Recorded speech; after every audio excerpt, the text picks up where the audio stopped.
Khirki Collective is a small voluntary collective of scholars interested in the Deccan region. The motivations for our work lie in finding ways to translate and communicate academic insights to wider non-academic audiences. And towards this effort, we have curated two series, one for the News Minute and the Wire. The current series, which is called the Deccan Conversation, is with the intent to bring in conversations on recent work and of early career scholars. And it began on 15th April. We've had multiple people come and present their work.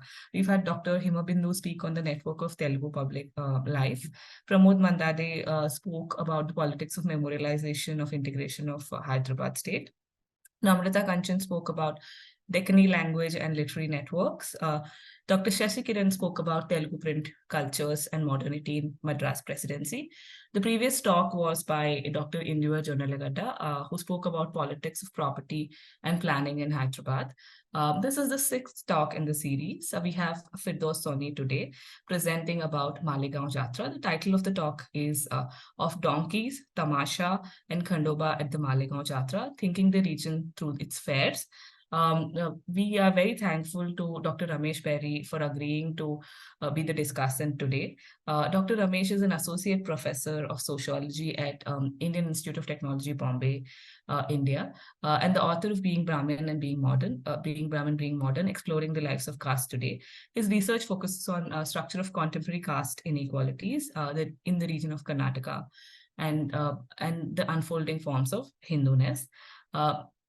Firdaus Soni is a PhD scholar in the sociology department at the University of Hyderabad. This talk is part of a doctoral dissertation on ethnographic study of Malegaon Jatra in the Marathwada region. Thank you very much, Firdaus and Dr. Ramesh Berry for agreeing to participate in this. Firdaus, you can begin your presentation. Thank you very much. Thank you, Yamini. I want to begin by thanking you and Swati for organizing this series and for giving me an opportunity to present my work. Can I ask for a small request for a few people to turn on their video if possible, so that it's a little easier to Sure.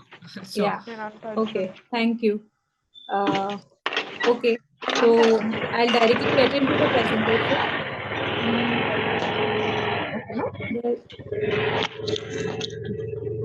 There is some disturbance. Yeah. Wherever there was disturbance. So now it should be okay. Okay. So the title of my paper, like as you introduced, that this is a part of my doctoral dissertation, and I have been following this particular fair in the region of Marathwada, called like in the district of Nanded, this fair called the Malegaon Jatra since 2016. And what I'm going to present today is not a very analytical piece, but try to put forth some of the complexities of a site like that and what such a site can enable us to do in terms of the study of the region itself, to understand, like to approach Deccan as a region, what kind of sites do fair offer themselves as. So the title of my paper is Of Donkeys, Tamasha and Khandoba at the Malegaon Jatra, Thinking the Region Through Its Fairs. Low elevation hilly tracts nestled in the Balaghat range and the uncultivated vast stretches of grasslands constitute the ecological setting of Malegaon.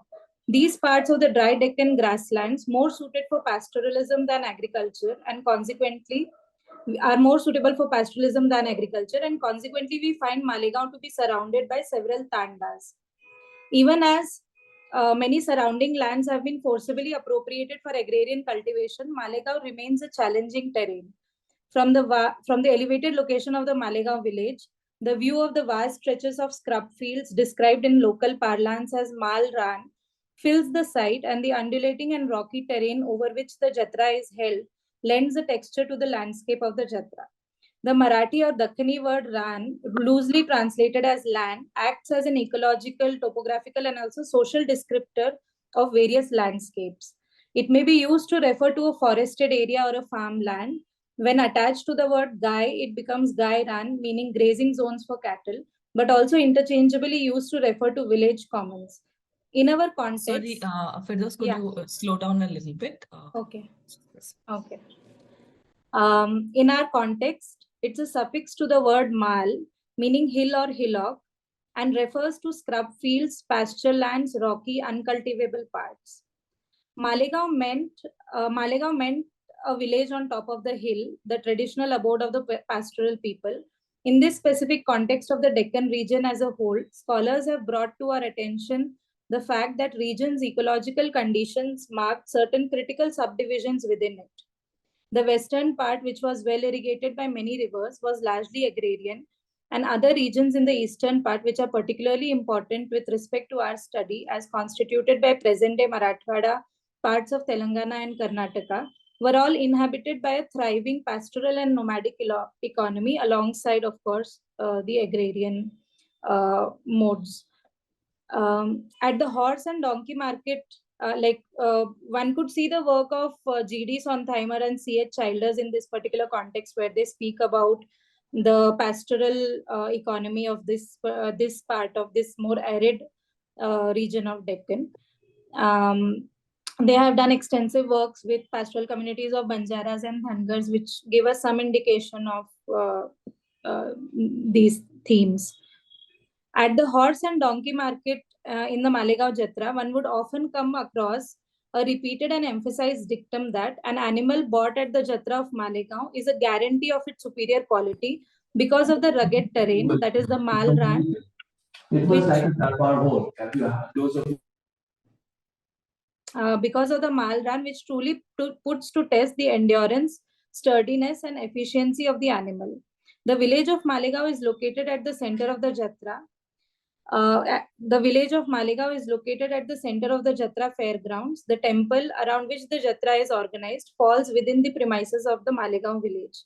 Officially, the village has around 301 acres of common land, of which 139 acres is classified as local fund. The Gura family of Malegaon, who are the priests, the non-Brahmin priests and caretakers of the Khandoba temple, claim that they were the family, they were the Jagirdars of this Jagir, which is now the Malegaon Jatra, and had leased the land out to the Nizam for conducting the Jatra. The Jatra primarily gathers within the boundaries of this Malegaon. Every year in the months of January or December, on the occasion of Margashish Amavasya, also known as Vela Amavasya, that is the 7th no moon day from the month of sowing, marks the official beginning of the annual Jatra of Malegaon. The vast expanse of vacant land is filled with lakhs of people.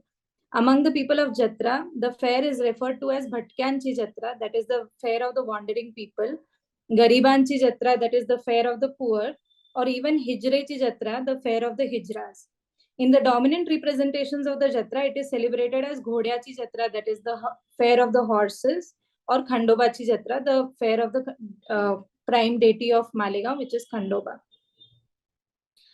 In the next section, I just want to read out a little bit to give a sense of what the space of the Jatra is. I want to just read out a lengthy passage about walking through the Jatra of Malegaon on one of the peak days. So, to give a sense of what kind of activities take place in the fair. On one of the peak days of the Jatra, two elderly women, their sons, daughter-in-law, and grandchildren, along with two small lambs, get down from the Jatra bus I was traveling in. At the bus stand, over the bustle of the passengers getting down and the calls of vendors selling small packets of drinking water, they check with one another if all bags' belongings have been unloaded. They distribute amongst each other the utensils, small bundles of firewood, vegetables, sacks of flour, framed photographs of various deities, bags of clothes that they have carried from home and are required for their overnight stay at the Jatra. The father puts down the lamb calves from his arms and instructs the kids, two boys and a girl, to firmly hold on to these animals by the leash. This was one of my initial visits to the Jatra, and I was still trying to understand the space. I typically traveled to the Jatra alone and caught up with people I had to meet at the Jatra itself. When this family struggled to get into the bus at the Nanded bus stop due to many bags and animal and children that they were carrying along with them, they failed on to grab to any of the vacant seats. Like several others, they were forced to travel standing through the 2-hour long bus journey, which would take longer depending on the condition of the bus and the roads. During all this commotion, I offered a seat to one of the children on my lap. The grandmother plonked the shy kid on my lap. And even though we could not strike up a conversation in the crowded bus, an instant amiability was established. The crowded and transient nature of the Jatra allowed for establishment of easy intimacies among strangers, as easily as fights and altercations would also frequently break out. When we got down from the bus and unable to decide which part of the Jatra I should go to first, I decided to follow them as we joined the stream of people moving into the fairgrounds. Shadowing people inside the Jatra was a method I frequently employed to get a glimpse of the subjective roots, pauses, and experiences of the Jatra goers. I shadowed friends and acquaintances I made at the Jatra and also followed strangers, even as the issue of consent in such a crowded place seemed impossible. In the bustling space of the Jatra, standing still and observing always meant standing out. Voluntarily or involuntarily, one was pushed to keep moving and walking. Without taking a detour into many of the alleyways that the Jatra branched into from the main highway that cut across the fairgrounds, we stick to the main road. One of the elderly women, the grandmother, escorts the kids who deftly and playfully nudge the confused animal along. This is not their first time at the Jatra. The rest of the group is moving ahead of us at a slow but purposeful pace. Strong smell of dust, diesel, gutka, tobacco, sweat, animal dung, and urine hits the nostrils. The stream of people gets denser as we move into the Jatra and are pushed by the momentum of the crowd away from the edges of the road closer to the middle. In the crowd, upon listening intently, one can easily identify sounds of Marathi, Kannada, Telugu, Vadari, Lamani being spoken. There are several kinds of people in the crowd. Families like the one I was walking with, many groups of teenage boys, elderly women traveling alone, hijras, varus, banjara women, people from performing, many people from various performing castes which were identifiable by the bodily markers of clothes, ornaments, and adornments. For instance, the Potraju with their multicolored skirts or the policeman in their uniform. With the continuous invasion of bodies rubbing against you, the loud noises, smells, and constant movement of people around, one struggled to find a point to focus on or make sense of which way to turn. It was easier for me to just settle into the pace of the group I was walking with and allow the sights and encounters to unravel themselves as they came. Tuck, a sound of a wooden stick hitting the road pulls our gaze downwards at the women vendors from the party community who line the center of the road, dividing it into two lanes. They set up makeshift shops sitting down on the road with plastic sheets spread out, selling various herbs and trinkets. A group of teenage boys walking ahead was playfully a teenage boy was playfully pushed by one of his friends and fell onto the pile of those ornaments and trinkets and herbs that the Pardi woman was selling. The agitated woman running the shop instantly bangs the stick on the road and charges at them. The boys keep poking fun at their friend as they pick him up, and the woman hits them with the choicest of swear words. I noticed then that all the Pardi women keep long bamboo sticks handy with them to shoo away anyone who might accidentally step into the precariously laid out shops on the ground. We can frequently hear the sounds of tuck, tuck, tuck along the way as they try to manage the traffic of the oncoming traffic of the crowd. There is also always the fear of bumping into customers sitting on their haunches, bargaining, or just browsing through these shops on the road. The whistling sounds of one of the hawkers selling toys pierces the air. He is not visible, but we can see a long stack of glittering plastic hats that he is selling loom over the crowd. We try to peer through the gaps to catch a glimpse of the activities happening at the edges of the road, all the while trying not to bump into or get pushed by other people. A little further, we look up to see a young boy who has fashioned for himself a seat on a plastic drum hoisted at the back of a pickup truck with a microphone in his hand, making announcements in funny voices and mimicking popular movie stars. 30 rupaila potbhar jevan. A full meal for just rupees 30, he announces, along with the names of political parties and leaders who have sponsored the various food stalls. Behind him, one can see a rotating Ferris wheel covering the sky, filled with the squeals of people enjoying the ride. The group could not wait at any place for long and had to keep moving. The grandmother dragged the children ahead so as not to be left farther behind from rest of their group.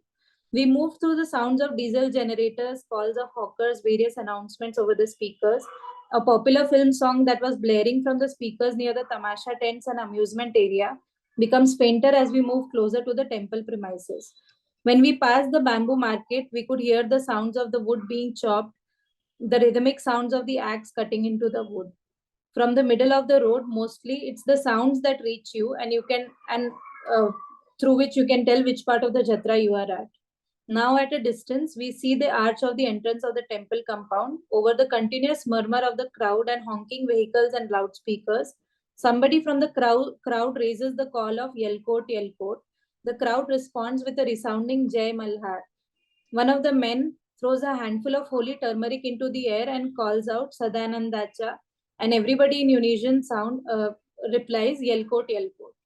Uh, these these are calls to the deity Khandoba. Yelkot, Yelkot, Khandobacha Yelkot, Yelkot is the frequently one would keep hearing these calls to like of devotees to the deity as we are closer to the temple premises. The smell, sound, sights have gradually begun to change. The electronically recorded sounds of songs and announcements have receded into the background and overtaken by sounds of people singing, shouting, talking are now louder. With the crowd getting denser and my own distracted walking pace, I struggle to keep up with my group. I ask the grandmother, why are they moving along so fast without any stops? She replies, "पहिले जाऊन लवकर चांगली जागा धरायची आहे. We need to go ahead quickly and occupy a good spot in the Jatra." She signals the direction in which they are headed, asking me to come and meet them later before I lose them to the crowd rushing into the temple compound. One can barely walk through the same marketplace once, let alone twice, Bestor poignantly remarks in his work on the Japanese fish market. It seems to be an impossible task to be able to capture or represent the constantly shifting, moving reconfigurations inside the Jatra, its multitude of activities and dynamism in a single screen snapshot, or even a linear narrative. To attempt a walkthrough of the Jatra or present a map of the Jatra would mean to freeze the place in time. It is not just that the spatial configurations of people and activities change from one year to the next, but even within the course of the same Jatra, uh, things would shift. Unlike permanent marketplaces, exhibitions, or museums, the Jatra is not an arrangement of fixed shops, stalls, and tents that the tourists browse through as they move through the space. There are numerous participants who keep moving in predictable and unpredictable ways inside the Jatra. For instance, the members of the donkey market may meet you at one point in the Jatra as sellers and buyers. On another day, you might bump into them as devotees at the temple. On a later occasion, you might meet them as tourists in the Tamasha tent. Largely uncontained by physically built structures, the Jatra has been largely uncontained by physically built structures. The Jatra is a sprawling open air arrangement assembled and disassembled primarily through the organization and presence of physical bodies of people and animals. The bulk of the Jatra is constituted by easily movable and impermanent makeshift arrangements of goods tents and that the Jatra goers carry with them. The time of the Jatra is a time of heightened exchange of commodities and services, of intensified consumption and festivities. The Jatra and its market embodied an environment where one could wander endlessly, completely engrossed, and yet find oneself easily and perhaps ominously disoriented. To borrow the evocative description from Deborah Capchan's ethnography, we find that the Jatra of Malegaon, much like the Moroccan souk, has no physical center. It is not a grid but a series of tangential crossings, one circulated amongst the tents with a certain learned radar, like blood coursing through body.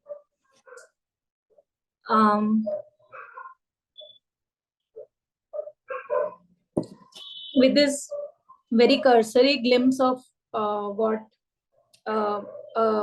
walking through the Jatra might look like, and especially for me when I first visited the fair, I move into the next part of my presentation, which in which I will explore the relationship of the peripatetic groups. Like there are several zones within the fair, and it's very so one of the challenges of studying a space like the Jatra is to be able to look at all the various zones of the activities together while they're simultaneously happening. So in my study, like one of the workable descriptions that we came to in the dissertation was to think of the Jatra as in three ways. One is the pilgrimage, the fair, and the market. These are the three various, like largely, of course, these zones cannot be demarcated fully and they compete and underwrite each other. But along these axes of description, I have tried to just explore and try to describe the multiple activities that are happening in the Jatra. In this paper or this presentation, I am focusing on the market aspect of the Jatra and not focusing much on the temple, the cult of Khandoba, or even the leisure fair recreation part of the Jatra. And within the space of the market, I am further going to focus more particularly on the peripatetic groups of the region. So, yeah. The Jatras, Yatras, Urus, and Melas have long been an essential feature of the historical landscape and aggregated central places of exchange and religious activity. In 1940, the Statistics Department of the Princely State of Hyderabad came out with a detailed list of all the Jatras, Urus, Melas that took place in the then Hyderabad Dominion. In the district of Nanded itself, where Malegaon is presently situated, the report records 87 fairs. This is a report from 1940 of the Nizam government. A look at the report also enables us to gauge the scale and size of these assemblies. Indeed, based on the number of attendees recorded in the district-wise list, we find that the Malegaon Jatra is one of the biggest fairs, with the report recording an attendance of at least 10,000 people. In the 1961 census of the Maharashtra government on fairs and festivals in the Maharashtra state, they recorded a total of 11,465 fairs, big and small, in the entire state. The report recorded 343 fairs in the district of Nanded alone. Hardly any records are available of the present day. The annual media reports, descriptions of the people at the fair, and my own experience of the field records that the scale of the fair, such as that of Malegaon, has only increased over the years and witnessed participation in lakhs rolling in and out over the entire month that marks the duration of the fair. The Zilla Parishad also declares an official holiday for 3 days during the height of the Malegaon Jatra. The governmental interest in fairs and pilgrimages stemmed from a concern with law and order and was heightened by the presence of criminalized communities. As in the case of Malegaon Jatra, the government also increasingly directed its medical and sanitary gaze in the direction of fairs and pilgrimages because these gatherings were considered responsible for the spread of infectious diseases. Through the Gazette notes of the Medical and Public Health Department of the Hyderabad Dominion, I am referring to the one of 1936. The notes of Health and Sanitation Department of Hyderabad state, it appears that special attention was directed towards Marathwada and certain districts with a focus on fairs.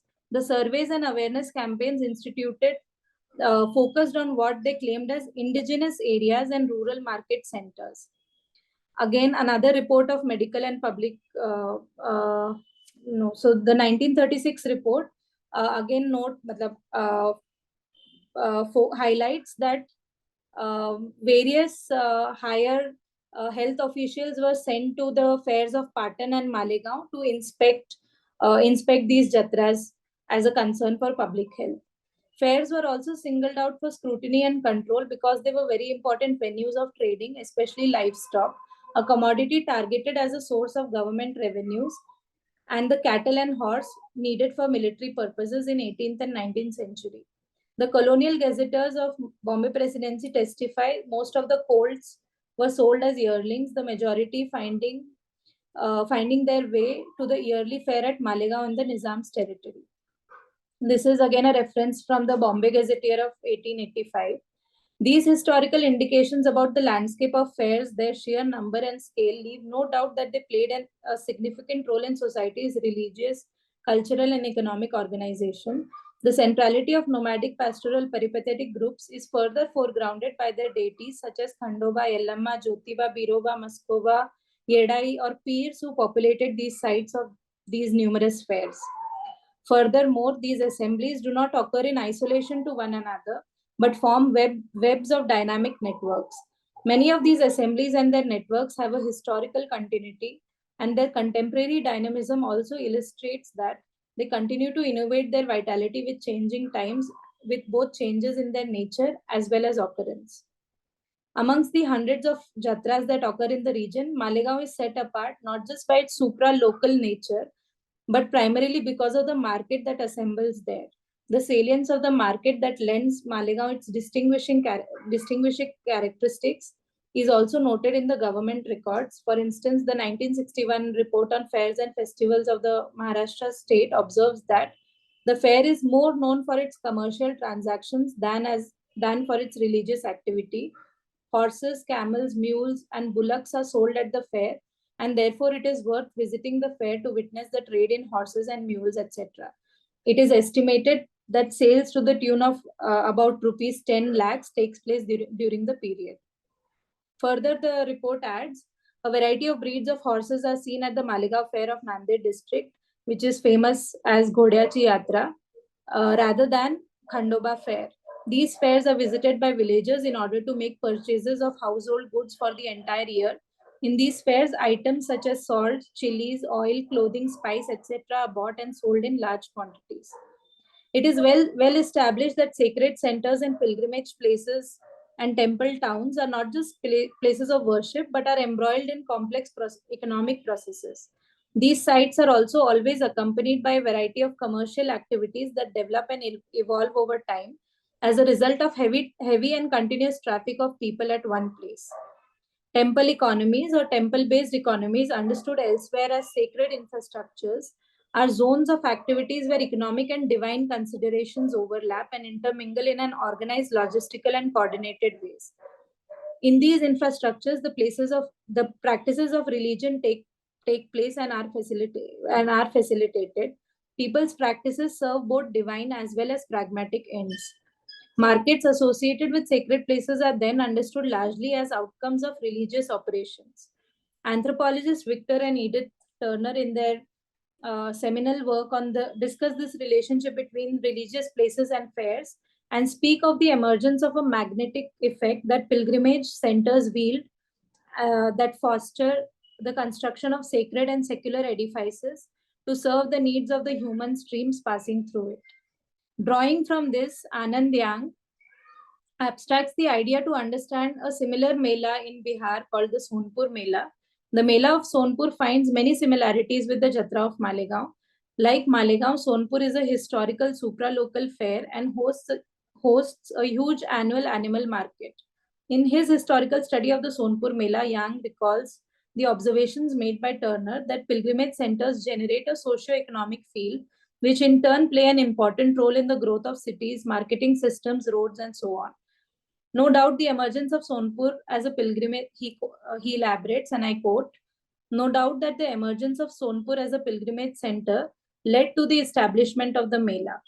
A response to the rising traffic of pilgrims, as a response to the rising traffic of pilgrims, its founding led to annexation of new sacred domains and the establishment of additional facilities to cater to the growing non-spiritual demands. My initial forays into the field sought to observe this relationship between the temple and the market in the Jatra, but this linear notion was challenged on several occasions and most strongly at the animal bazaar. The putative notion that sacred centers have a generative effect on the emergence of economic activities is found in several studies on melas, fairs, and pilgrimage centers. At Malegaon Jatra, where surely the motives of religion, pleasure, and commerce coalesce, it is not easy to establish this causal relationship between the Khandoba temple and the various bazaars of Malegaon. The deeper relationship between the Khandoba temple and the Malegaon Jatra is a subject of historical inquiry beyond the scope of this study, but nevertheless, it is important to note the fact that not all markets contained in Malegaon stem from the Khandoba temple or are an after effect of the establishment and growth of the temple. Nested within the Malegaon Jatra, the donkey market serves as one of the largest markets for animal in the larger region and remains to be the only one in Marathwada. Durga Bhau, an elderly man, a formidable figure within the Vedu community who I met during the course of my fieldwork, claims that despite a variety of changes that have taken place in Malegaon Jatra over the years, the donkey market has persevered and continued to convene at this very location for several decades. He claims that the Jatra was originally just that, an animal bazaar. As proof, he highlights the absence of any attempts to impose rent on the donkey traders, which is an important point of contention for all the other traders in the Jatra, because there are a lot of issues regarding occupying space and then the villagers taking rent from the people who have come for the Jatra. But in the donkey market, nobody has ever asked the donkey traders for rent. He says, because it is our right to trade here, the residents of the village of Malegaon who cultivate this land harvest their crop and burn the waste to clear this land weeks before the Jatra arrives, specifically to make space for the donkey market. Consequently, the space for the donkey market carries a distinct blend of smells. It is filled with the unmistakable scent of burned dry stalks, the animal dung, accompanied by the distinct braying of hundreds of donkeys. It is an experience completely removed from the rest of the bustling Jatra, strategically situated at a comfortable distance from the crowded Jatra, occupying a large clearing located many meters from the main road and the temple. Notably, the donkey market remains independent and separate from other businesses within the Jatra, with the exception of the Tamasha tents that threateningly inch closer to the donkey market year after year. In the month of December 2016, I was to undertake my first visit to the Jatra. Prior to setting out to Malegaon, I visited the Zilla Parishad several times, attended many of their meetings, and meticulously noted down the dates so as not to miss anything important. Numerous posters, banners issued both by the Zilla Parishad and various political parties and organizations also announced the order of events that would take place in the Jatra, around which I could organize my trip in the coming days. None of them mentioned the donkey market, neither in the internal meetings of the Zilla Parishad office nor in any of the media reports or posters. When I reached Malegaon on the first day of the Jatra and visited the donkey market, there were hardly any donkeys left. Upon inquiry, I learned that the donkey market actually begins several days before the official dates of the Jatra, before the official dates of the Jatra that are announced. The official dates align with the temple-related activities. Unfortunately, this meant that I had missed the opportunity to witness the market in its first swing in that year, leaving leaving me with only a few conversations with those who had remained after completing their sales. This missed opportunity helped me to become attentive to the apparent neglect of the donkey market at Malegaon within the official records, media reports, tourist brochures, or any other representations of the fair. Even the members of the donkey market who I had met many months before the Jatra had not given me any indication about these details, perhaps presuming that it was an unappealing space for a researcher. This oversight or neglect revealed on one level the agrarian gaze of the state, in which itinerant communities and their worlds fell outside the imagination of the state, and more specifically, it was also symptomatic of criminalization and stigmatization of the peripatetic groups that were a part of the donkey market. The donkey market at Malegaon Jatra illustrates the enduring relationship between the peripatetic people and the Jatra. The peripatetic groups associated with the donkey, much like most of the other itinerant communities, are amongst the most poor, socially oppressed, exploited sections of the society. Any discussions on the lives and livelihoods of these groups are preoccupied with their backwardness and marginalization. The spaces like the Jatra, and in this case specifically the donkey market, allows us to depart from these approaches that reduce them to socially excluded, marginalized populations, to look at what they have as opposed to look what they might lack. Tukaram, a donkey seller I met at the market in the later years, very dramatically pointed to a woman nearby and said, "Can you see that Vadar woman sitting near her tent? She looks poor and broke to you, doesn't she? Don't be fooled by appearances. She is a millionaire. She has brought donkeys nothing less than 50 lakhs to the market this year." The Vadars are one of the clusters of 12 castes who, in their own terms, call themselves the kindred of the donkey or guard of Gota, where Gota refers to the caste relations or kindred considered collectively. This cluster of caste is the following: Beldar, Ghisadi, Ghongdi Wale, Vadar, Kaikadi, Kanjarbhat, Kathiawadi, Kolati, Kumbhar, Parit, Vedu, and so on. The reason for their clustering is that all of them maintain as a means of transport, work, and maintain donkeys as a means of transport, work, and livelihood. The donkey allows them to make a living and secure their sustenance.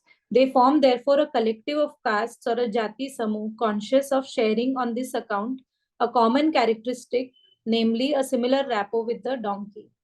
This identification prompts them to club themselves in the same combine, even a bond of fraternity that they refer to as bhau bandhavki or bhauki uh, is formed. On this very ground, they distinguish themselves as a cluster of castes from other communities. It is important to note that there are also Muslims from peripatetic communities who are involved in the donkey market.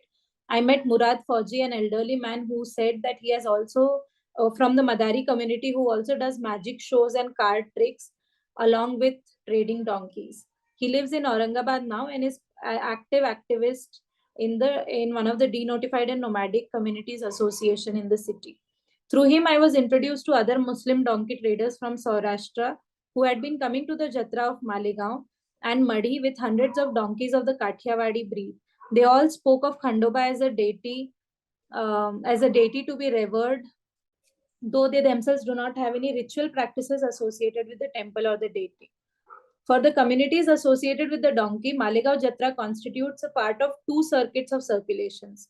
One, it is a part of the Madi. Madi is another Jatra in Ahmednagar district. In Madi, Malegaon, and Jezuri. Jezuri, the more popular site of Khandoba temple in near Pune. So Madi, Malegaon, Jezuri form one circuit of circulations for the people involved with the donkey, and another. So in this circuit of Madi, Malegaon, Jezuri, they conduct their Jat Panchayats alongside the donkey market. Madi is our High Court and Malegaon is our Supreme Court. I was told on several occasions. The Jat Panchayats that have been banned under the Prohibition of Social Boycott Act is a sensitive subject at the Jatra. The second circuit of circulations that Malegaon is a part of is the supra-regional circuit of the donkey trade. The circuit of travel from I was one of the persons in the donkey market shared with me that the circuit of travel from one fair to another kicks off in Dashera with the Jatra of Sailani Baba in Buldhana, again a play in Maharashtra. From there, by Deepavali, they reach Vautha in Gujarat. Within 15 days, our goal is to reach Ujjain or return to Jezuri and then to Malegaon. Finally, we visit the Jatra of Madi during the full moon night around Rang Panchami. So from after monsoon, the season begins and until summer, which is Rang Panchami is the holy season. They finally reach Madi, and that is the other circuit where they travel to Gujarat and Madhya Pradesh, and sometimes also to like some refer to visiting Jaipur, and this place called Chittorgarh also. Like I couldn't verify much about those destinations, but these are the descriptions that I came across in the Malegaon Jatra. Malegaon is then an important juncture for traders from Saurashtra and Rajasthan and the traders from the southern states. So many of the people who come to buy the donkeys come from all the way from Anantapur in Andhra Pradesh or Gulbarga or Bidar. And so you have people coming in from Gujarat, Maharashtra, Madhya Pradesh, and people coming in from Telangana, Karnataka, Andhra Pradesh in the Malegaon Jatra. There are two breeds of donkeys, the Kathiawadi variety, which is considered to be superior, but not as sturdy as the Dakkani variety, known as the Dakkani variety is known as the Gavran breed. Donkeys were traditionally used as draft animals for caravans of the peripatetic and nomadic people. They were heavily deployed for transport of agricultural produce. And even today, the people at the donkey market claim that during very busy seasons of harvest, they still get called by many peasants and farmers to carry the soya bean or jowar or whatever the harvest of that season is from non-motorable parts or interior farms and fields to the market. So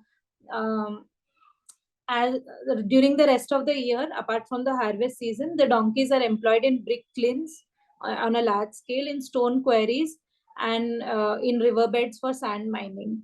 The demand for this cheap and low maintenance animal has only increased over the last few years.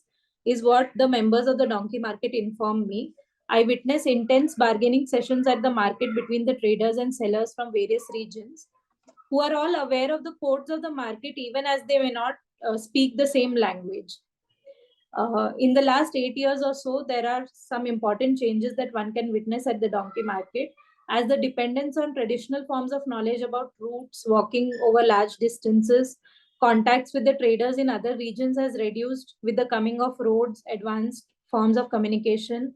The traders are no longer the traders no longer cover these distances on foot. This has also allowed, so since they no longer travel on foot and they hire tempos or trucks, and then or they may travel by bus and come back in tempos with the donkeys. This has also allowed for an entry of a lot of new communities who have had no history of trading with the donkey. The traditional groups who have been convening at the Jatra complained of the Kumbhar and Parit individuals who were earlier buying one or two donkeys from these peripatetic communities, but now have entered into the sale of the donkeys, because they also know that they can just travel to the fair in Vautha and then buy donkeys from there and come back to Malegaon and sell them here. Alongside these groups, like the Kumbhar community, who is newly nudging their way into the donkey market as sellers, there were also itinerant Muslim groups called Sampwala who had newly entered the market. On the other side of these markets in these jatras are not static or fixed spaces that don't change over the time. People see these spaces as opportunities for some innovative entrepreneurial ventures. So somebody may try to sell a donkey this year, and if he's successful, may continue it the next year or not. It is not bound by caste occupation in the way in which we may imagine it to be. So on the other side of the donkey market are also the Tamasha tents.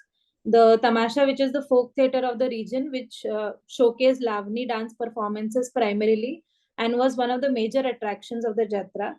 Every year from 2016 to 22, which was when I last visited the Jatra, I noticed that a number of Tamasha companies had only increased and were competing for space with the donkey market.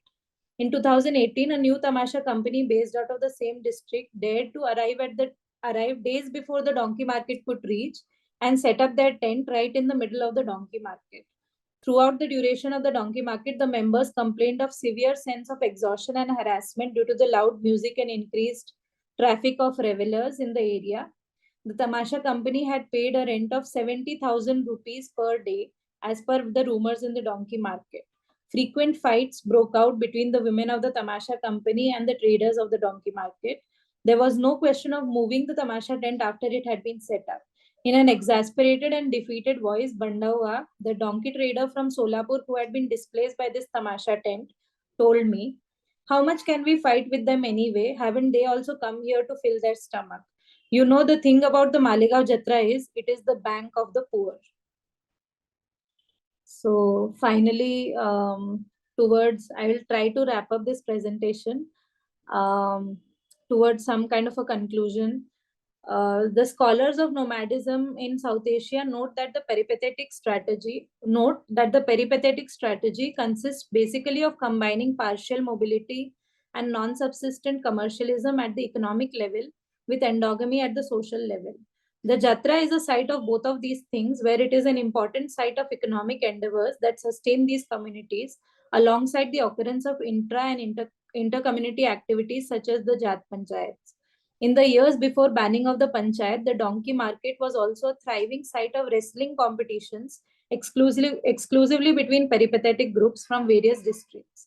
The Jatra is also a space where community elders continue to arrange matrimonial alliances, and the subject of intercaste marriage is one of the most common and most sensational topics of discussion at the fair.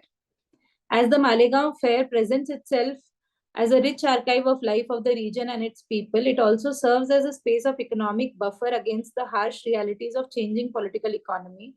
The Jatra suffers from stigmatization, disciplining, and neglect because of the centrality of nomadic, pastoral, and peripatetic groups related to the fair. Renewed fears of criminalization through state intervention, such as the ban on Jat Panchayats, the control of cultural space through various sanitization practices of vegetarianism, disciplining cultural economies of folk art to stage performances and competitions, and at the same time, a sheer absence of any kind of welfare are tensions that the communities continue to grapple and contend with. When one speaks of the Jatra of Malegaon, and perhaps this is true of any Jatra, we speak at once of an event that has had continuity over decades and an event that changes from year to year. This paper seeks to foreground that the dense, lively, and overwhelming event space and archive that the Jatra is a crucial site for the study of the region. Furthermore, Jatras are centrally constituted by peripatetic, nomadic, and bands of itinerant traders. They not only help us to challenge the static picture of the rural agrarian imaginary, the study of the Jatra helps us to attend to the contemporary ways in which nomadism and other forms of mobilities are taking shape in the contemporary time. Thank you.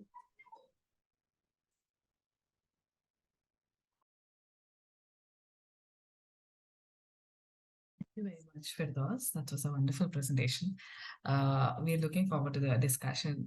Dr. Ramesh, would you want to, give your comments? So, Yeah. Rami, one second. I was just saying that should I just share the screen and my photos instead of the PPT, because the PPT is still hung. Sure, try. You So can try at least that. Yes. some visual. Yeah. Okay, okay. Yeah, totally. One second. Okay. Sorry, we'll just. That will Yeah. After that, Ramesh can talk.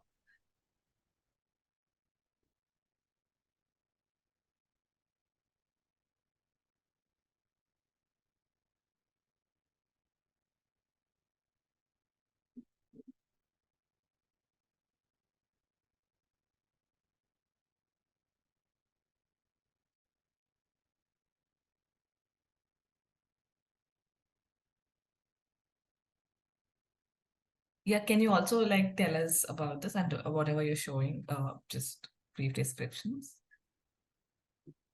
Firdaus, can you hear me? You're muted. Sorry, Firdaus. I was on mute. Yeah. Yeah. Yes. Yeah. So this is the Jatra bus that I was referring to. This is one of the pictures from an old booklet on the Jatra, which shows before the coming in of the highway and everything, the space of the fair.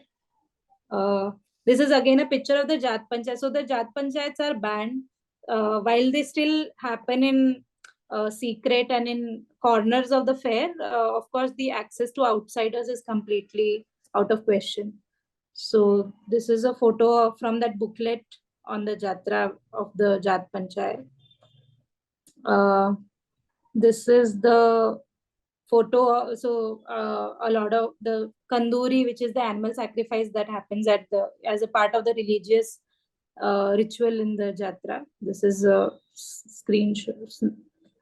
photograph of that. This is just people arriving at the fair. Yeah, so this is the road which gets filled in during the Jatra, and you can see the landscape of the region. The grassland, hardly. I mean, I really struggle to find descriptions of the ecological descriptions of the fair, and only somewhere I could get something about it being Deccan grasslands. So this is one. Again, this is the place before the Jatra comes in. This is the temple. Yeah, the Jatra has begun. Okay. This is the donkey market. You can see the Tamasha tents being come up near the donkey market. Yeah. You can see the banners behind, which is the Tamasha tents, which are being put up. This is again the fair, and you can see the temple in the background. This is the donkey market. Yeah. Okay, I think I'm done.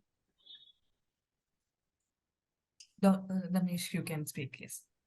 Sorry for the shoddy. No, not at all. It was very nice. Firdaus, this is a beautiful description. Yeah, it gives you a texture of that, and very nicely done. I did a quick read because I didn't get much time to read, so I did a quick read, but it's very nicely done. And as usual, no, I have told you the great ambition that I have for this work, and we have talked much about your work before too.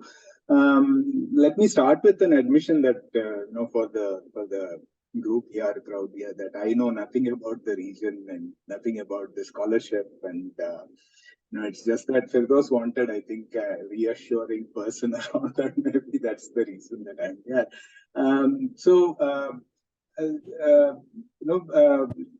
So I'm actually more interested in what the more informed people here will be responding to you in terms of. There are so many registers that you open out here, and all of them are really promising. And I keep wondering what you will do. How many of those will you be able to do anything with in your dissertation? But dissertation is just the beginning to have time to do other things with that. What I want to do is just throw at you. Perhaps two questions. One is coming from what you say at the somewhere at the beginning, that standing in is standing out. I found it a beautiful way of thinking of that what is to be there.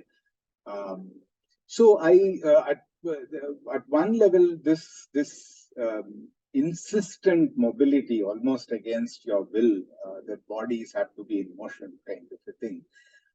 So I wanted to ask you, what you would have thought about it from two directions. One, this in interesting ways asks, I think, a difficult kind of a question for the anthropologist. Anthropologist, the idea of participant observation.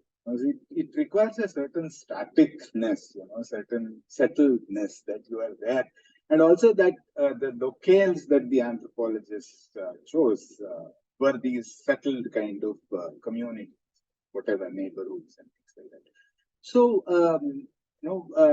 so what does it then mean to observe? What does it mean then to look at it and think about it and bring in a certain kind of a systematicity against the grain in some in a manner of speaking? Is something that I was curious. So what anything that you would want to say about that? I thought I find that really interesting from a certain method kind of a question.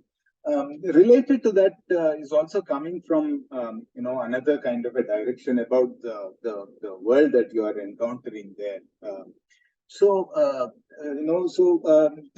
This momentariness, this contingency is the world that you are encountering. As against, again, classical kinds of spaces that we have looked at, it could be neighborhoods, it could be villages, whatever. How does one, these people who come there, clearly they come knowing that they're there for that moment. And but clearly, you also bring your world with you in terms of social locations, identities, and how we are placed in the world. But that moment is itself a certain kind of a structuring kind of a moment that happens, even as one recognizes its transitory kind of an essence, things like that. So I was interested, therefore, then, what ways in which one begins to think about a certain assembling that happens of the social and in a manner of speaking certain. So where would one go to think of that? How does one think about it? Because it's not as if you talk about the time space kind of a thing that gets to be interestingly put into certain kind of a crisis. But it's also clear that the settledness of the world is informing, instituting that both in terms of time and space. So whose land is it in? That you need to give rent to, whatever the state or the whatever that institution is. And in terms of the calendar that one is insistently talking about, this Amavasya, this 6 months, 8 months that one is moving around. So there is a way in which that, and you would also get in terms of caste, for instance, you talk about Jati Panchayats and but also in interesting ways in which class gets to inform Jatra of the poor, that kind of an imaginary that comes in. I was reading this book on Tamasha. What's the name? Yeah. So wherein the gendering of that is also very centrally structuring that kind of a space. So it is at some level appears to be, this entire thing about carnival as kind of a route that one could go to, or communitas as an idea of, where one would even momentarily, one could actually leave behind the hierarchical and then begin to even momentarily think of some, perhaps a certain, a place where we encounter one another, not as caste beings, not as whatever, but as just beings, as bodies, kind of a thing. So what does one do with that? I'm sure that's what you are trying to think with. So so therefore from both two directions, I'm asking you to think about that unsettledness. While our categories appear to seek a certain kind of a settledness, it's not just the state which seeks settledness. We also seek a certain kind of settledness in order to think carefully about it. Both as an ethnographer, as somebody who is going there to think about, but also that world one is thinking. From both directions, I think there is some interesting problem that one is setting up, and so that's one set of things. I also would be interesting to get back to the title, thinking the region to the Jatra kind of thing. So, what happens then to the region? What happens then to the ways in which we have thought? One way in which it insistently comes to us is in terms of nation as against the region kind of thing. But what then does instituting a work or a thought about region via a Jatra does to our imaginaries is something that. So we could start with that. Not that I have anything more to say, but yeah, we could start with this. Thank you first of all, thank you for giving time to this.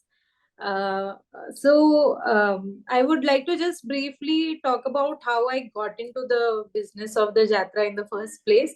I began with a very naive kind of an interest in the criminalized, ex-criminalized communities. And following that line of interest, I met with some people who told me that why are you bothered about this Jat Panchayat and all this? This is all dead and gone. Why don't you go and look at the donkey market that is happening in the Jatra of Malegaon? And that is when I was first introduced to the Jatra as a site. And then somebody from the community who also somebody I meet again and again in the donkey market, he was the one who told me, like, diverted my attention towards the Jatra. And then so the focus shifted from these communities who are the peripatetic groups or ex-criminalized communities to the site of the Jatra itself, where one is not focusing on one particular group, but looking at what happens when all this is assembled together. So that was one choice that I made in the. So one way to go about it could be to focus on particular groups and then follow them outside of the Jatra and their life beyond the fairs, and also look at the role of the fairs in those things. But what was very fascinating about the Jatra was the fact that there were so many things happening in the same space at once. So it gave us an opportunity to look at the relationship between the religious and the economic, so to say, or the erotic and the economic. And so there, one felt that, like, in my research, I felt it was meaningful to be able to cover just the vast, like the expanse of what all these activities are, instead of getting into one particular aspect, which probably might have been easier to just focus on Khandoba and then so. But anyway, so one of the things was that about as approaching the field, one thing that I tried to do was, over a span of 6 years, when I repeatedly visited the fair, more and more of it got uncovered over a period of time. So in the beginning, like the fair as one fair which seemed very overwhelming and big in the beginning, slowly I could start identifying patterns over periodic visits to the same place, and people also started recognizing me. My own position as a researcher and my own social location vis-a-vis that context, it was interesting to think about that relationship, because the Jatra is a space that in many ways is of all the people who want to be part of the Jatra are welcome to be a part of it. It's not like Tirupati Mandir or Jagannath Puri temple, where the logics of inclusion and exclusion are much more clearer and sharp and have to be maintained. Here it is, here the because of the aspect of the market and the fair which dominates over the religious aspect, and also with respect to the religion, it is again the deity is a folk deity, which is Khandoba, or he is the deity of hunters, gatherers,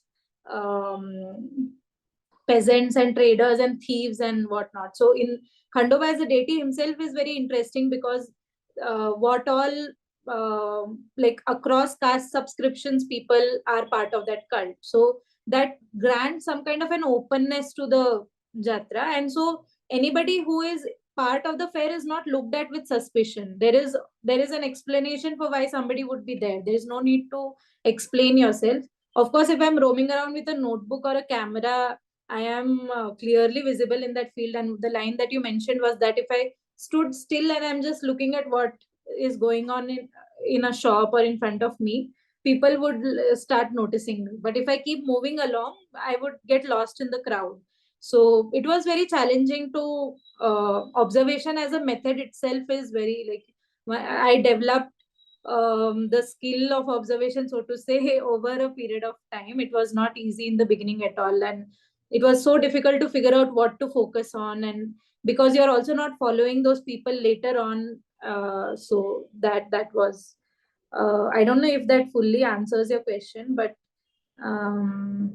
the other part was also the period. So while the fair is contingent and it is changing and transit, it is those provisional relationships that form for the period of the fair, but it is also a fair which is periodic. So there is a sense of continuity, that people say that this is a fair which is 600-700 years old, and there is a lot of claim to that kind of antiquity also, because it is associated with values of authenticity, especially with a lot of commodities that are traded in the Jatra. So to claim that we are authentic people and selling authentic goods, they also need to claim that this is a very, very old Jatra. Now, I mean, those are all again subjects of historical inquiry, which I don't get into, but yeah.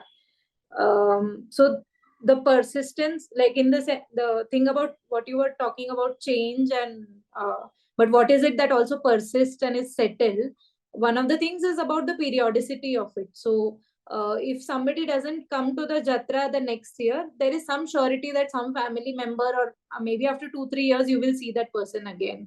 Even my own repeated visits to the fair, I think people eventually started thinking that, yeah, surely next year this person will come. And after COVID, in fact, COVID 2 years, the fair did not happen. And when I went, everybody was very happy, and suddenly the guard was much, much lower in terms of allowing me to spend time. And because it's also it's more than the asymmetrical social dynamic between me and the person who I am interacting with. It was also that it's a very busy time, so they are very they are not there for, they cannot afford to give time to me, so I have to somehow make space and just stand there and observe, and I'll be very lucky if I get to have a conversation with somebody. So yeah, and so the other thing about hierarchy and what is fixed and what what fixed things in the world inform this very dynamic space. I think the Jatra is also a very open kind of a space because it is a space of competition, more than like a temple or a pilgrimage site. What differentiates the Jatra is it is a very active site of competition. The caste identities are very clear and very marked, and no, in fact, what is in transaction is caste or the social identity of the person. So I know that I will get these sheep wool blankets in the Malegaon Jatra because the Thangars are selling it. I'm not buying it from anyone else. But so it is not that in this communitas or in this assembly, the identities become diffused or become diluted. In fact, they're very, very sharp, and people come there to display and transact those identities. So, but what I think gives it some kind of an egalitarian character of letting people come in and exit is because of this competition, and because the Jatra is still like one of my speculations is because the religious part of the fair is still not that dominant. In the 2019 election year, a lot of the political parties were doing rallies in the fair, and where you had BJP suddenly coming in and saying that we want to declare this Jatra as Malhargarh, and thinking of Khandoba as a form of Shiva and all. So if those kind of changes have happened in other Jatras, if something like that were to take place here, I'm sure with the nomadic, pastoral, peripatetic people already losing ground in the fair, definitely the character of the fair will change over time. So I think it is also the dynamic between the fair, pilgrimage, and the market that determines these things. Yeah. About the region, finally, I'll be very quick. About I met so many people in HCU, Hyderabad University, who were visiting the Malegaon Jatra, and they are residents of Hyderabad. And so definitely it is a space which had a regional significance and continues to have that regional significance before the linguistic demarcation of the states and all, and also the multiplicity of languages and the kin networks and relationships that become activated during the period of the fair. Like when, for instance, for a religious ritual, if people from various places may come, so it's still not dubbed as Maharashtrian culture. The fair is outside the gaze of the state to some extent. So the mixedness of this border region still retains in that space, and therefore, I mean, to think about region beyond those linguistic states, this becomes an interesting space. Not just the Malegaon fair, I'm sure many other fairs which one could look at for that. Yeah.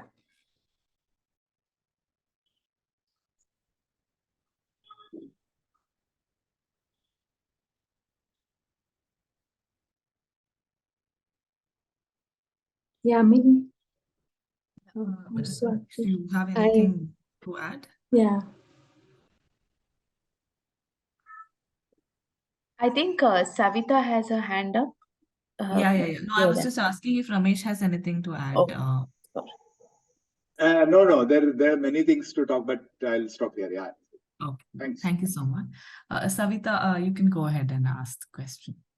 Thank you, Yamini. Hi, Firdaus. It was a lovely presentation. I really enjoyed every aspect that you picked, although you might seem that it's like complicated notions that you're bringing in with multiple layers, but I really enjoyed the especially concentration of his like contemporary actors, which are the itinerant communities, with the idea of presenting a different imagination of the agrarian, which I mean, I'm a history student in South Asia Studies at UPenn. And I just found it fascinating because it's an interesting method that you're kind of proposing, especially I'm really interested in the last question that Ramesh posed, which is thinking through the region, and you kind of briefly answered that, but I just wanted you to kind of, maybe expand on what you mentioned about this method of thinking through the region through fairs, if, possible. I know you need to be brief because this is near the end of the discussion, but please, if you could give us a little bit more of a sense of what kind of method you're proposing with the difference in agrarian imagination, especially because of the notion of, colonial epistemology that, really is underpinning anthropological discourse, right? And it also like underpins historical discourse. Of course, it's all interconnected interdisciplinarily, but I really wanted more insights on that. And the second question is more basic that I had, which is like, you mentioned circuits of this Khandoba cult and the itinerant communities. So could you expand on that a little bit more? I know you mentioned Andhra, but other more southern regions, because of the Urus and the Jatra combined, there are a lot of Urus and other kind of fairs that happen in other Tamil Nadu, Kerala also, which go unexplored. So I'm curious to know if there is like a historical imagination, whether in the Tamasha storytelling or like just the historical actors communicating this performance history, so to speak. Yeah, thank you so much for this wonderful talk. Thank you so much, Savita, for your questions.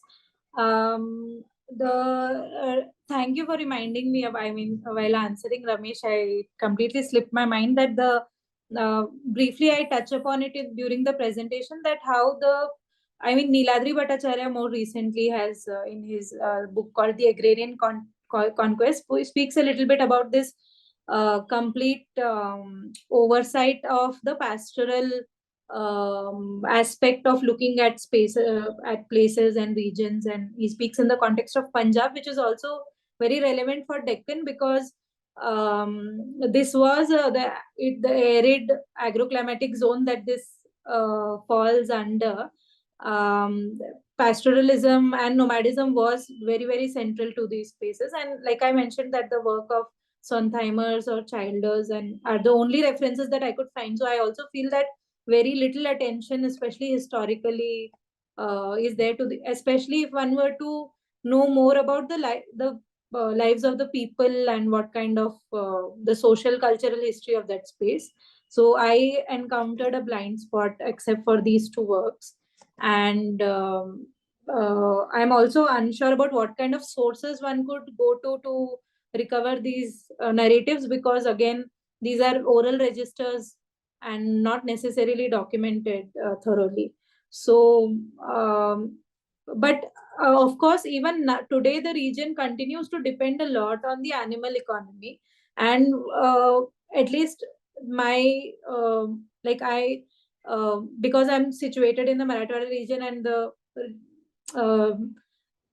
market of Malegaon and a few more markets like the market of Hali in the region, etc., are big animal markets in the region, which are not just big markets in the Marathwada region, but in the larger Maharashtra state also. So one can clearly see that there is still a thriving economy, which may undergo all kinds of threats, as everything does with time, and those contingencies notwithstanding.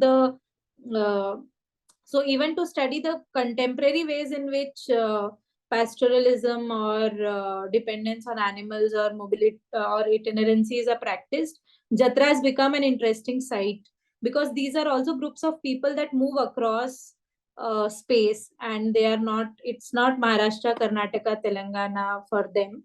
And people who still of course, very few people continue to practice, and of course those practices have also changed over time. So for instance, I was so preoccupied with this Maharashtra, Telangana, Karnataka thing, but in the Jatra I encountered that okay, there is such a strong connection with Gujarat, which I have not at all, which I had not imagined at all.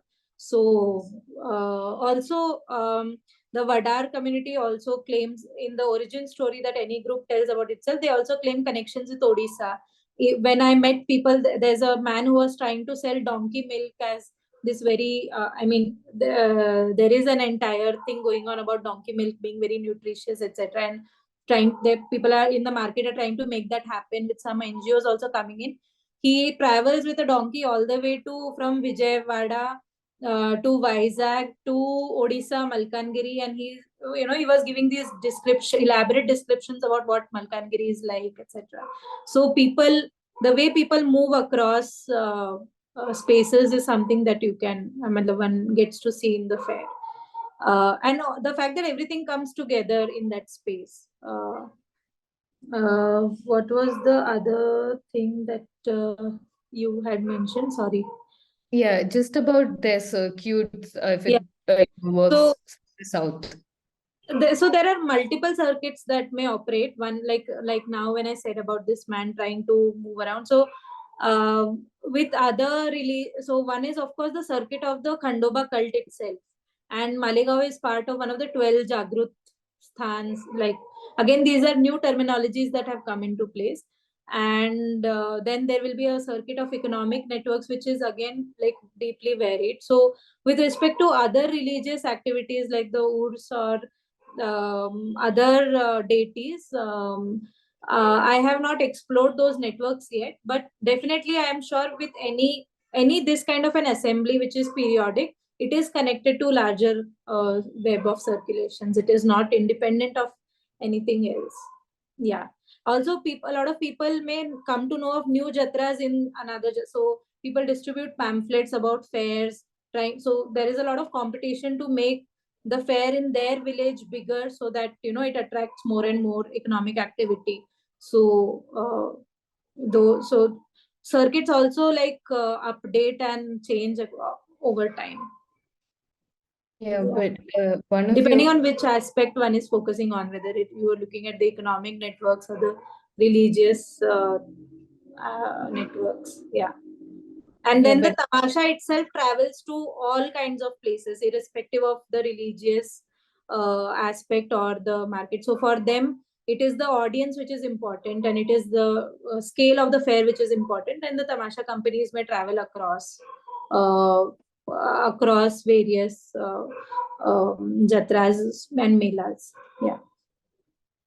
yeah, I'm quite fascinated by the different networks you mentioned, and your method itself, I think, needs a lot more elaboration in terms of the idea of combating the colonial epistemology of a static agrarianism, which comes into play, which I'm really fascinated with. I'm looking forward to reading your paper. Thank you so much for your explanation. Thank you. Santosh, do you want to ask the question? Yeah. Am I audible? Am I audible? Yes, you are. Yes, Okay. yes, you are. Yeah. Thank you, Firdaus, for this rich paper with thick description. I really enjoyed your the kind of description that you used. I don't have any question as such, but I'm just sharing my enthusiasm and a bit of observation about. My mind started thinking as I was hearing you, and one thing to begin with was one thing that struck me was you used 1936 Nizam's report about the fair, and then now you're talking about the fair of the contemporary times. So again, to come back to Ramesh's idea of looking at the fair in terms of region as against nation.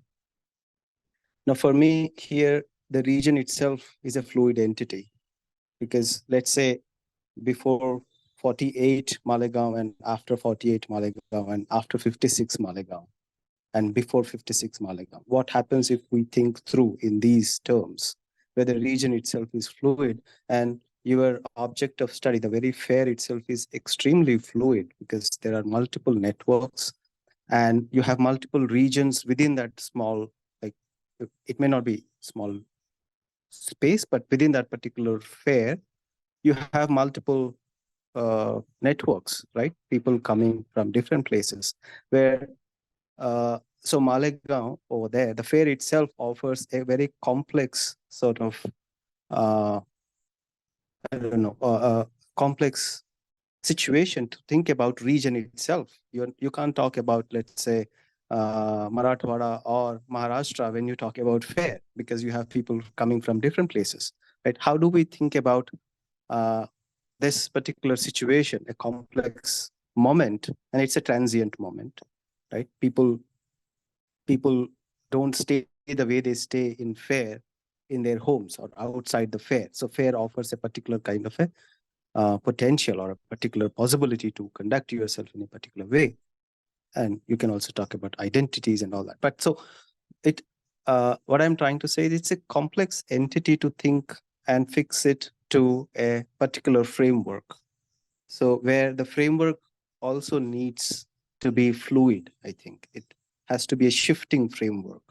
I don't know how that can happen. One way it occurred to me is like before 56 and after 56, how do we see it? The very identity in the way you frame it changes, identity of the fair and the place. And yeah, so that's what I had to share. Thank you very much. Thank you, Santosh. That's a very important question, and I agree with I completely agree with the points that you raised. The interesting thing about this particular fair is because it is of the in the most simplistic terms, if I want to put it, the poorest people of the region. It kind of escapes a lot of attention of the state, of political parties, who may still use it as a site where they come and give speeches and during elections, or they may look at it as a site of mobilization. In 2019, I think, was the first time where a lot of attention was put on in Malegaon, where across, like, big political leaders came to the Jatra, and it was also the time of Prakash Ambedkar and Oasis Alliance, and so a lot of those posters completely filled up the space. That was also because it was around that time was the question of the Dhangar reservation, the Dhangar community reservation, since Khandoba is associated to the Dhangar community, and that is why this space kind of attracted attention at that time. But again, the next year, everything was absent completely. So one of the interesting things about these spaces is that it is still not under a lot of it is still not under a lot of surveillance of that kind, or a lot of ordering or control of cultural or political regimes yet. So I mean, which may change over time, of course. So it's still, like I was saying, that it is not promoted as a site of Maharashtrian culture yet. So because of which a lot of the fluidities and a lot of the connections of pre-48 or pre-56 retain in that space, or are visible in that space, are not controlled in that space. But of course, I'd like to just address your thing with one very interesting example from the field. During the Jatra, I met this Muslim man and his brother. People, they were from the so they were from Nanded city, and they would just come to the Jatra to set up. They owned big shoe shops in the city, and yet they would come to the Jatra to set up that small stall in the fair. And I was like, I was very confused that why would you want to go through all this trouble of being in that very crowded and dusty space, where the profit that you would incur in that space is hardly anything for, because you are already a very successful business person in the city, etc. So I tried polite ways of asking those questions, and finally he said that we come here to the Jatra to hold on to our space. If we don't come here and hold on to this space, like my grandfather used to trade horses in the Jatra at one point of time, but we lost all that, and we cannot, so we have no space in the horse market. But we come here and set up this shop near the temple, so that we don't let go of our generational connection with the Jatra. And it would be very easy to oust us from the fair, but so we go through all this trouble just to retain that space. So I mean, I don't know if this addresses your question in some way, but I agree with all the points that you mentioned, that we cannot think of the Malegaon Jatra in the same logics of post 56, or we cannot think of fairs that have the potential of allowing us to think about region in a much more creative fashion.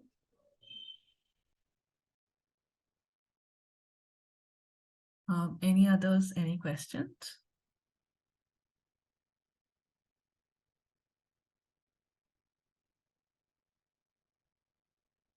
Okay. So if there are no other questions, yes. Okay, Savita says she's posted just I think, I mean, it's just adding to the discussion. Could we describe such shifting framework as fractal, or would that be also another empty neologism? If you have any thoughts on that, I mean, it's open. I mean, it's not like yeah. So if you want to address, yes, do want to add to it, go ahead. But that was a very interesting discussion. In fact, we were also thinking about the region and how do you think about the region, as Santosh very nicely put it, and Savita was mentioning, as to beyond these boundaries and these frameworks of the dates as well, which sort of redefine everything. There is some sort of continuity as well in these jatras. It's like it doesn't matter which state, like whether there's a split in the state, whether there's whatever, these networks kind of continue. It's not like they're not changing, but there is some kind of continuity as well. And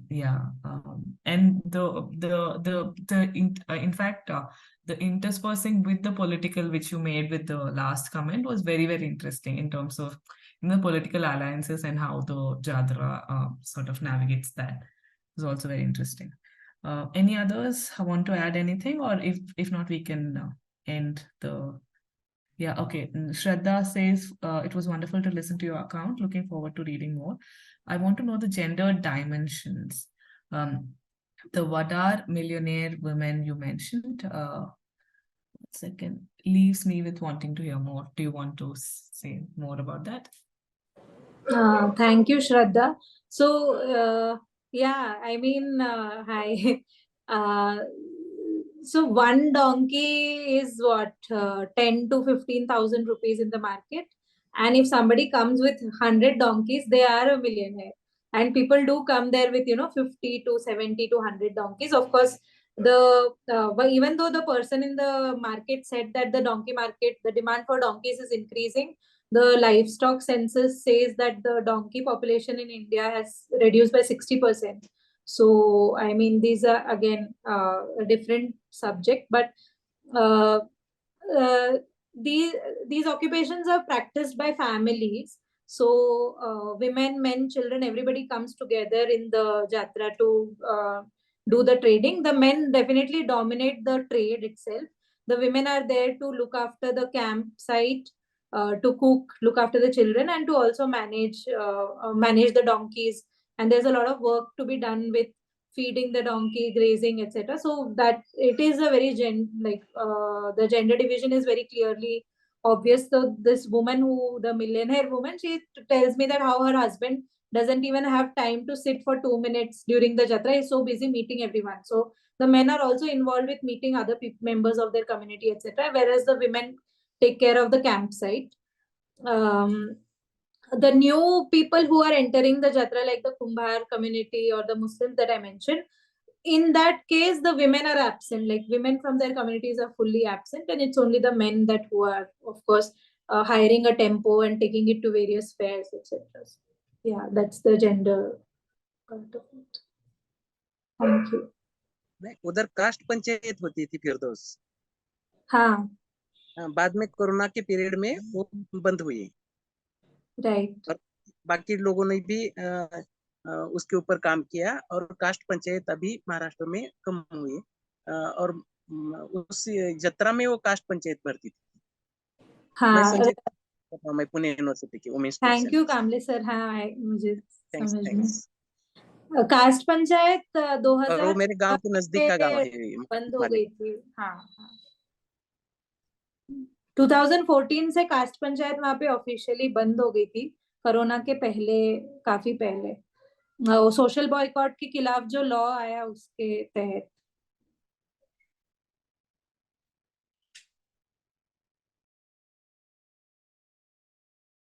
you very much. In fact, my favorite part is the Deccan donkeys. Swati and I were just thinking about it, that it's like our favorite part. We just can't get out of that idea of the Deccan donkeys and the images which you showed us. Thank you very much, Firdaus, for this presentation. Thank you. Thanks a lot for all the questions and for joining in and staying until this end, until the end of the talk. Please do join us for further talks, which we will keep you updated. Thanks a lot, Firdaus and Ramesh, for for participating in this. Thank you. Thank you so much.